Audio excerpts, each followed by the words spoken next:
చూడండి, ఆదికాండం 6:21.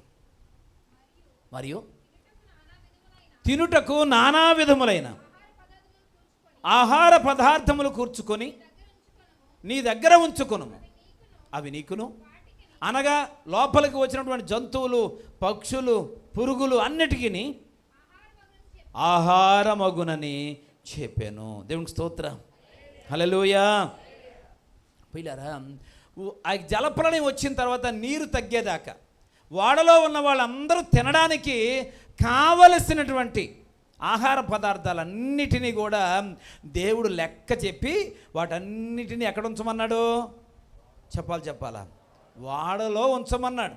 పిల్లరా, మరి అవన్నీ పాడైపోకుండా నిల్వ ఉంచడానికి ఏ టెక్నాలజీ వాడాడంటారు?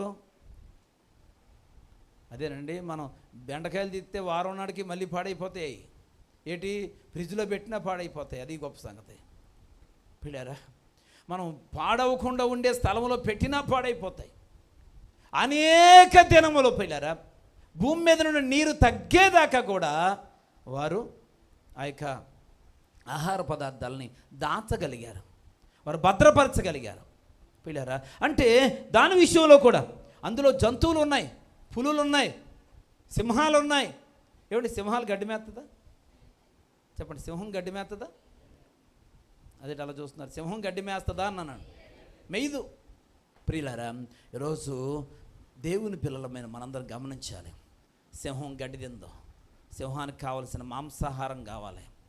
ఎన్ని రోజులు ఒకవేళ సింహానికి కానీ సరైన టైంకి అన్నం పెట్టలేదు అనుకోండి, పక్కనున్న వాటిని ఏం చేద్ది? తినేస్తుంది.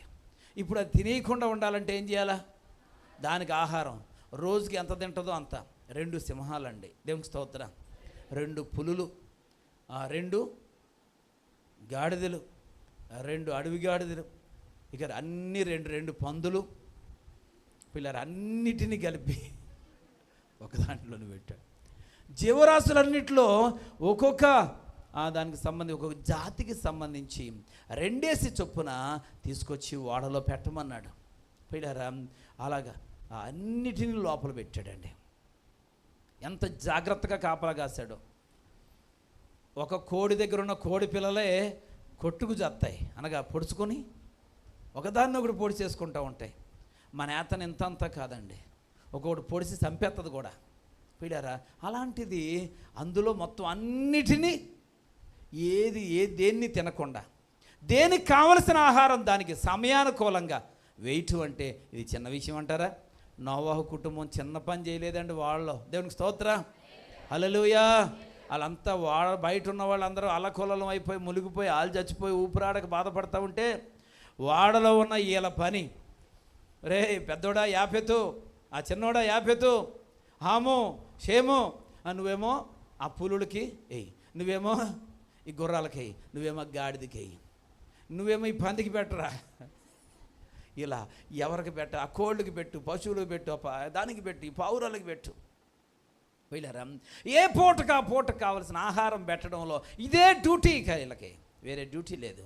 వీళ్ళరా, ఇన్ని రకాలుగా వారందరూ కూడా ప్రయాసపడతా ఆహార నిల్వలను జాగ్రత్త చూసుకుంటూ వాటిని పాడైపోకుండా కాపాడారు. అంతకాలానికి ఎంత ఆహారం అవసరమో అది కూడా ఒక లెక్క వేసి వాటిని సిద్ధం చేశారు. ప్రియమైనటువంటి సహోదరి సహోదరులారా, ఇదంతా కూడా నోవాహు కుటుంబం వీళ్ళరు చేసిన గొప్ప పని, జ్ఞానం కలిగినటువంటి పని అని చెప్పొచ్చు.